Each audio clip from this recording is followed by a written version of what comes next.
అతనికి కలిగిన ఆస్తి, ఐశ్వర్యము, ధనము, సంపద, పనివారు అన్నీ కూడా ఒకానొక దినము కోల్పోయినప్పటికీ కూడా యోబు దేవుని చిత్తము కొరకు సహనముతో కనిపెట్టి. ఆమేన్, హల్లెలూయా. కనుక మన వ్యక్తిగత జీవితంలో దేవుని చిత్తము మన జీవితంలో జరగాలి అంటే మనం ఏం చేయాలి? సహనముతో. ఏం చేయాలి? సహనముతో కనిపెట్టుకుని. ఒక్కరోజు కాదు, 2 రోజులు కాదు, కొన్ని సందర్భాల్లో సంవత్సరాల తరబడి మనం సహనముతో.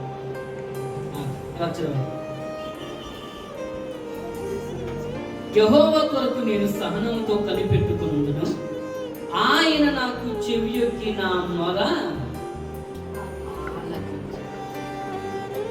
నిజముగా నువ్వు దేవుని నమ్మి, నిజముగా ప్రభు కొరకు సహనముతో, ఓపికతో నువ్వు కనిపెట్టుకొని ఉన్నట్లయితే దేవుడు ఆయన నాకు చెవియొక్కి నా మొర ఆలకించాడు.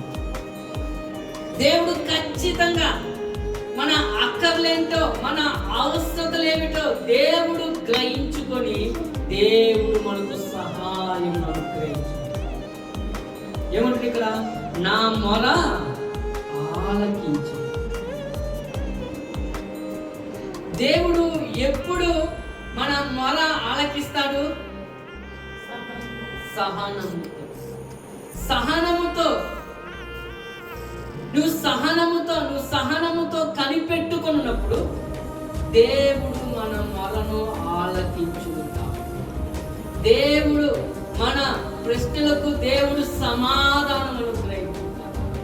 దేవుని చిత్తము మన జీవితంలో నెరవేర్చబడునుగా.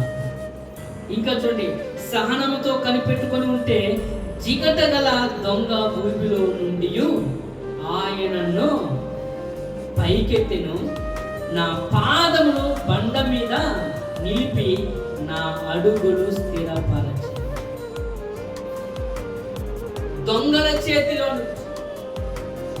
శత్రుల చేతిలో నుంచి నన్ను విడిపించి దేవుడు నన్ను స్థిరపరచును గాక.